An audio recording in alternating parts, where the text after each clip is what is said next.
empezamos un nuevo año, no sé qué, lo primero que balance haces de este primer tramo de temporada y este final de 2021 que hizo el equipo. Bueno, a ver, en esta temporada creo que estamos teniendo una buena dinámica en Ganzábal, como era de esperar, como años atrás.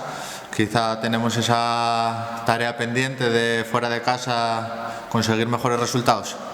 Como dices, quizá la asignatura pendiente del equipo está fuera de casa, os tocan ahora 2 seguidos lejos de Ganzábal, me imagino que bueno, que vais sobre todo con esas ganas, esa motivación de demostrar que bueno, que fuera de casa podéis ser tan fuertes, ¿no? Como Ganzábal. Sí, a ver, los resultados, estos 2 últimos partidos fuera de casa no nos acompañaron, pero creo que el equipo dio un paso adelante y que estamos dejando muchas mejores sensaciones y tenemos que intentar seguir con esa dinámica y conseguir esos resultados.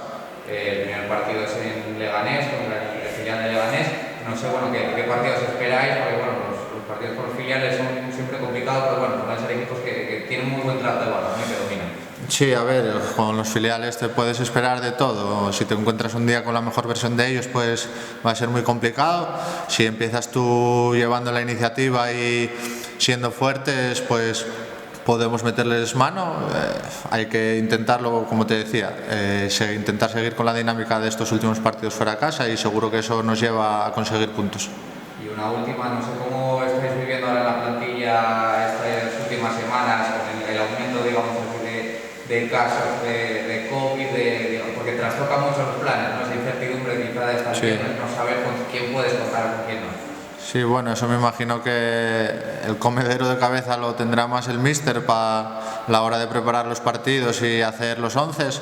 Nosotros lo único que podemos hacer es, si cabe, tener más precaución todavía, aumentar esas medidas de precaución y estamos intentando tener todo el cuidado posible para que no vaya más esto.